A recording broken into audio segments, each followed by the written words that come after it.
করে ফেলেছে। ভেবেছিল বাসায় এসে আনফ্রেন্ড করে দিবে, তার আগেই তানহা দেখে ফেলল। কি সর্বনাশ! আমার সংসার শুরু হওয়ার আগে সবাই যুক্তি পরামর্শ করে ভেঙে দেওয়ার প্রচেষ্টায় নেমেছে। ইফাতের থেকে উত্তর না পেয়ে তানহা বলল, এই জন্য আপনি আমাকে ফোন দিতে চান না? শ্রুতি মেয়ের সাথে আপনি রিলেশনে আছেন? নেন কথা বলেন। আপনার ভালোবাসার মানুষের ভালো লাগছে না আপনাকে ছাড়া। আপনাকে অনেক ভালোবাসে আপনার গার্লফ্রেন্ড। তুমি আমাকে ভুল বুঝছো তানহা, আমি তোমাকে সবটা খুলে বলছি। আমি ছেলেদের সাথে কথা বললে আপনার মুখের দিকে তাকানো যায় না, আর একটা মেয়ে আপনাকে ভালোবাসি বলেছে, তবু আমি ধৈর্য ধরে আপনার সাথে কথা বলবো। আপনি না বললেন আপনি মেয়েদের ঘৃণা করেন, তাহলে আপনার ফ্রেন্ড লিস্টে মেয়ে আসলো কোথা থেকে? আমি ভুল করে নিয়ে ফেলেছি, তুমি আনফ্রেন্ড করে দাও। হ্যাঁ, আমি আনফ্রেন্ড করে দিব। আপনি পরে ফ্রেন্ড রিকোয়েস্ট দিয়ে আপনার গার্লফ্রেন্ডকে ভুলিয়ে ভালিয়ে বুঝিয়ে নেবেন। তাহলে ব্লক করে দাও। একটা আইডি ব্লক করে দিব, অন্য আইডি দিয়ে কথা বলবেন, তাই না? শ্রুতি মেয়েটা সৌদি আরবে থাকতে আমাকে বিরক্ত করত, সেখানে আমি কাজ করতাম দেখে ওকে সহ্য করছি। বাংলাদেশে আসার পরে ওর নাম্বার ব্লক করে দিয়েছে।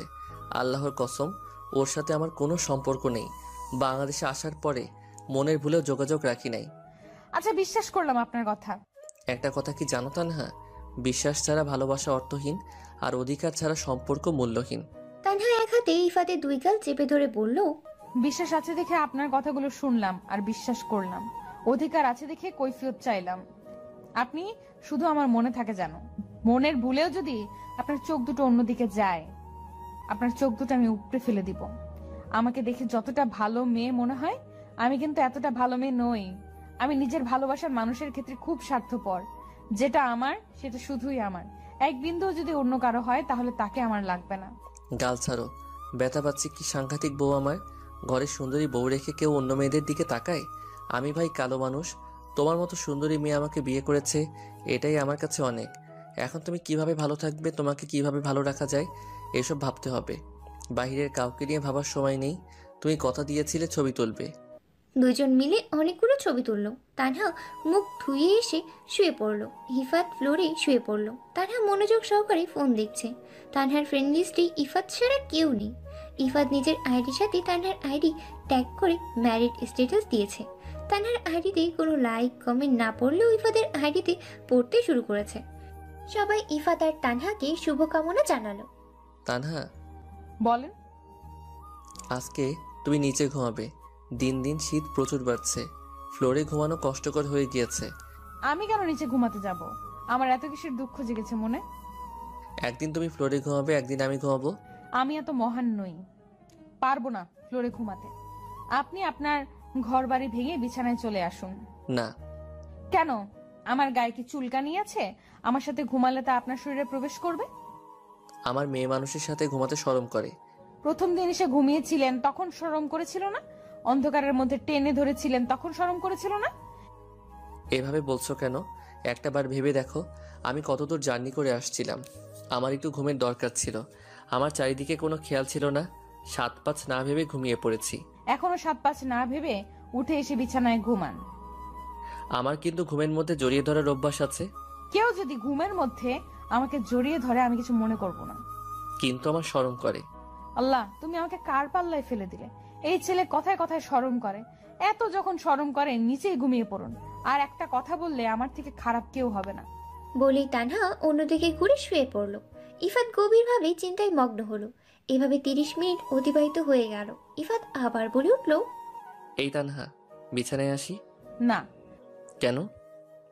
আসতে দিতে পারি, কিন্তু আমার একটা শর্ত আছে। কি শর্ত? আপনি নামাজ পড়েন না, বিষয়টা আমার একদম ভালো লাগে না। আমাকে অনেক কষ্ট দেয়। আপনি আমাকে কথা দিন ভোর থেকে আমার সাথে নামাজ পড়বেন। আচ্ছা, এই ব্যাপার বউ, তুমি আমাকে আদর করে ডেকে দিবে, আমি উঠে নামাজ পড়তে যাব। বউ হয়েছো এতটুকু জানো না?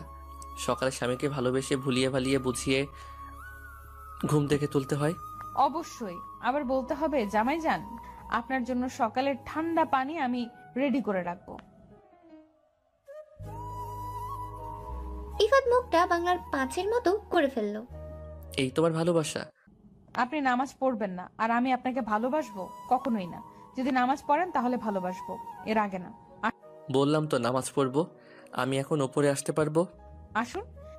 ইফাত নিজের ফ্লোরের সংসার ভেঙে সবকিছু নিয়ে তানহার সংসারের দিকে এগোতে লাগলো। বিছানায় শুয়ে কম্বলের মধ্যে ঢুকে গেল। এত কিনারে শুয়েছেন কেন? পড়ে যাবেন, একটু এগিয়ে আসুন। তানহার কথায় ইফাত একটু সাহস পেল, একটু এগিয়ে গেল। তানহা নিজের ফোনে ব্যস্ত, ফোন ব্যবহার করা একটু বেশিই হয়ে যাচ্ছে। ইফাত রেগে বলল, তানহা, তোমার ফোন ব্যবহার করা একটু বেশি হয়ে যাচ্ছে। ফোন দেখে চুপচাপ ঘুমাও। ঘড়িতে দেখেছো কয়টা বাজে? 1টা বাজতে যাচ্ছে, আর একটু দেখেই ঘুমিয়ে যাব। অন্যদিন 11টার সময় ঘুমিয়ে যাও, 1টা বাজতে যাচ্ছে, এখনো তাকিয়ে আছো। ফোন কিন্তু ভেঙে ফেলবো। তানহা মন খারাপ করে ফোন রেখে দিল। ফোন বালিশের নিচে রেখে চোখ বন্ধ করে ফেলল। মনটা ফোন ফোন করছে তানহার। ইফাদের ভয়ে নিতেও পারছে না। সে সময় অতিবাহিত হওয়ার পরে দুজনেই ঘুমিয়ে গেল। চারদিকে ভোরের আজানের মধুর সুর কানে আসতেই আড়মোড়া ভেঙে জেগে উঠল তানহা। ইফাত বেঘোরে ঘুমাচ্ছে। তানহা দুই চোখ ডলতে ডলতে নিচে নামলো। অজু করে এসে ইফাতকে ডাকতে শুরু করলো। এই শুনছেন, আপনি বলেছিলেন আজকে ভোর থেকে আপনি আমার সাথে নামাজ পড়বেন। ওঠেন, মসজিদে যান। ইফাদের কোনো হেলদোল নেই, আপন মনে ঘুমিয়ে যাচ্ছে। তানহা তার ঠান্ডা হাত ইফাদের গালে চেপে ধরলো। ইফাদ একটু নড়ে চড়ে উঠল। আপনি কিন্তু বলেছিলেন আজ থেকে আমার সাথে নামাজ পড়বেন। কাল থেকে পড়বো। আজকাল বলে কোনো কথা নেই, এখন এই মুহূর্তে পড়তে হবে। উঠুন বলছি, নাহলে ঠান্ডা পানি গায়ে ঢেলে দিব। ইফাত আবার ঘুমিয়ে গেছে। তানহা ইফাদের মাথায় হাত বুলিয়ে দিতে দিতে বলল, আপনি কিন্তু আমাকে কথা দিয়েছিলেন, যে কথাতে কথা রাখে না, আমি তাকে একদম পছন্দ করি না। আমি কিন্তু আপনার সাথে আর কথা বলবো না। এখন আপনি ঠিক করেন আপনি কি করবেন। ইফাত আলসে ভঙ্গিতে উঠে বসলো।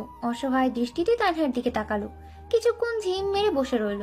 উঠে উজু করে টুপি হাতে নিয়ে মসজিদের দিকে রওনা হলো। তানহা নামাজে দাঁড়িয়ে গিয়েছে। ইফাতের যাওয়া দেখে বেশ খুশি হয়েছে। নামাজ শেষ করে কোরআন শরীফ নিয়ে বসলো তানহা। ভোরের নামাজ শেষ করে প্রতিদিন 1 ঘন্টা করে কোরআন তেলাওয়াত করে তানহা। বেশ কিছুক্ষণ পরে ইফাত নামাজ পড়ে বাসায় চলে আসলো। নিজের রুমে আসতেই তানহার মুখে মধুর কোরআন তেলাওয়াত শুনতে পেল। ইফাদের মনে প্রশান্তির হাওয়া বয়ে গেল। মেয়েটা কি সুন্দর কোরআন পড়তে পারে। সৌদি আরবে থাকতে ইফাত নিয়মিত নামাজ পড়তো। বাংলাদেশে এসে আর পড়ে না। বিছানায় শুয়ে শুয়ে তানহার কোরআন শরীফ তেলাওয়াত শুনছিল। শুনতে শুনতেই ঘুমিয়ে গেল ইফাত। তানহার কোরআন পড়া শেষ হলে তা যত্ন সহকারে তুলে রাখলো। নিজের রুম থেকে বেরিয়ে রান্নাঘরের দিকে গেল। সবকিছু জোগাড় করতে শুরু করলো। রান্না করে সবাইকে ডাক দিল। চৈতালি আর রোকেয়া বেগম চলে এসেছে। ইফাদের আসার নাম খোঁজ নেই। তানহা বিরক্ত হয়ে রুমে আসলো। এই যে আপনার সমস্যাটা কি? অন্যদিন আগে ভাগে উঠে পড়েন, আজকে পড়ে পড়ে এত ঘুমাচ্ছেন কেন? কি হয়েছে আপনার? বউ থাকতে আমি একা কষ্ট করে উঠতে যাব কেন? বউ এসে আদর করে ভালোবেসে তুলে দিবে। তার মানে আপনি ইচ্ছে করে শুয়েছিলেন? এই ছোট বিষয়টা তোমার এত বড় মাথা বুঝতে এত দেরি করলো? তানহা রেগে রুম থেকে বেরিয়ে গেল। ইফাত হালকা হাসলো। উঠে ফ্রেশ হয়ে সবাই মিলে খেতে বসলো। চৈতালি একা একা হেঁটে যাচ্ছে।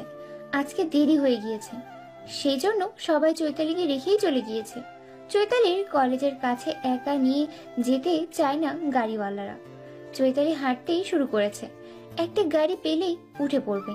চৈতালি হেঁটে যাচ্ছিল, তখনই কেউ পিছন থেকে বলে উঠলো, চাইলে আমার বাইকে আসতে পারো। চৈতালি পিছনে তাকিয়ে আবিরকে দেখে অবাক হয়ে গেল।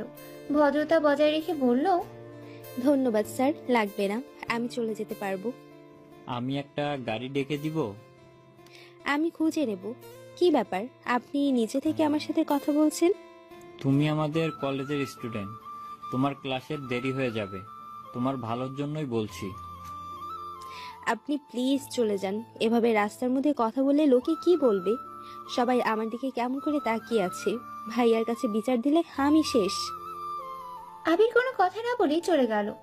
আবির চলে যেতেই চৈতালি স্বস্তির নিঃশ্বাস ছাড়লো। তানহা রুমে বসে ভাবছে চৈতালির সাথে কথা বলতে হবে। চৈতালির জীবন কোনোভাবেই নষ্ট হতে দেওয়া যাবে না। আবির চৈতালিকে প্রয়োজনে ব্যবহার করবে। তানহা হাড়ে হাড়ে টের পাচ্ছে। চৈতালি আবিরের মোহে ডুবে আবিরের জালে পা না দিলে ফেললে আবার।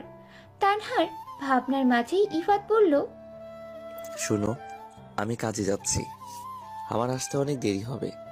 বিকেল 5টায় আমার কাজের ছুটি হবে। আপনার কাজ হয়েছে? কই, আমাদের তো বলেন নাই। চৈতালি বলল না তানবীর ভাইয়া একটা এনজিও খুলেছে, সেখানেই কাজ নিয়েছি।